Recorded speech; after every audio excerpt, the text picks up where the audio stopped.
Ssebo n'ennyabo alaba ebigambo bino mu kiseera kino, neebaza Mukama akuwadde omukisa bw'akuleseewo ng'okyali mulamu. Weebale okola ebigambo bino n'obbigabanako n'omuntu omulala, erinnya lya Katonda waffe lyebazibwe liweebwe nnyo ekitiibwa. Ebiseera ebisinga obungi bwe twonoona ne tusobya, twanguwa mangu nnyo okulowooza n'okukemebwa mu mitima gyaffe nti Katonda atuvuddeko. Twanguwa mangu nnyo okulowooza n'okukemebwa mu mitima gyaffe nti Katonda atulese, takyatwagala era atutadde. Ezimu ku nsonga ezituleetera okulowooza bwe zityo, tukemebwa nnyo okulowooza nti Katonda atufaanana. Tukemebwa nnyo okulowooza nti ng'abaana b'abantu bwe tweyisa naye bwe yeeyisa. Tutera nnyo okuddira Katonda ne tumufuula omuntu, ne tulyoka tumuteeka ku mutendera gwaffe, kati ne tulyoka tutandika okumulowoozaako bwe tutyo.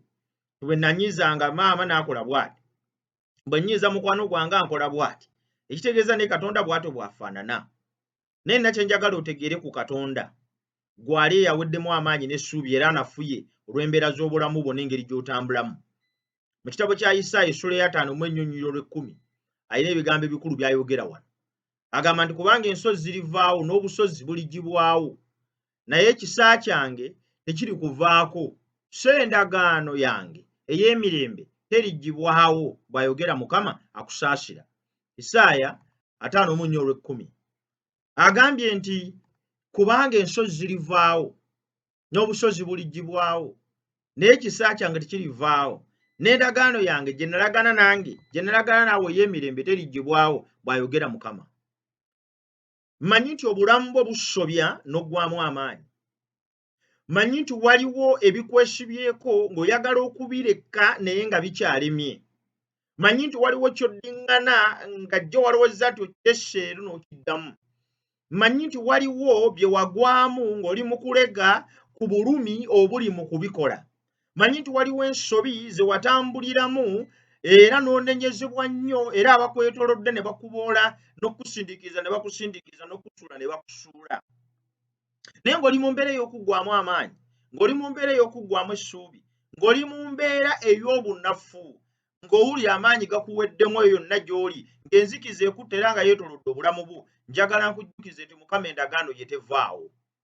Mukama kye yalagaana naffe n'ekisa kye tekivaawo eri obulamu bwaffe. Endagaano ya Katonda tekyuka, newankubadde nga ffe tukyuse. Endagaano ya Katonda ey'okutwagala, okutusaasira n'okutukomyawo gy'ali tekyuka. Tekyuka lwa mbeera zo, kubanga Katonda takola ndagaano n'abantu nga yeesigamye ku bo. Katonda akola endagaano n'abantu nga yeesigamye ku ye. Ebiri mu ndagaano ya Katonda tebirina kye byetaaza muntu kukola.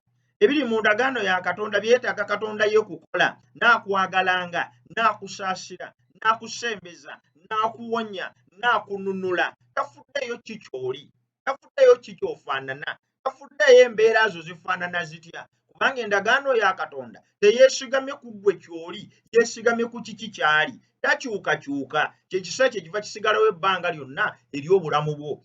Ffe tuva ku ndagaano ya Katonda, ffe tudduka, ffe tuva ewala okuva ekisa kye we kiri. Naye ye alayidde n'agamba nti ensozi zigenda kuvaawo n'obusozi bugenda kuseetuka, naye endagaano yange ey'okwagala n'ekisa ery'obulamu bwo teriggwaawo emirembe n'emirembe. Nsaba Mukama akuwa omukisa, oyongera okumwesiga mu mbeera ye ey'obunafu, otegeere nti talikyuka kasita oba ng'oli mweteefuteefu okudda gy'ali, ajja kukuwanguza. Mukama akuwa omukisa.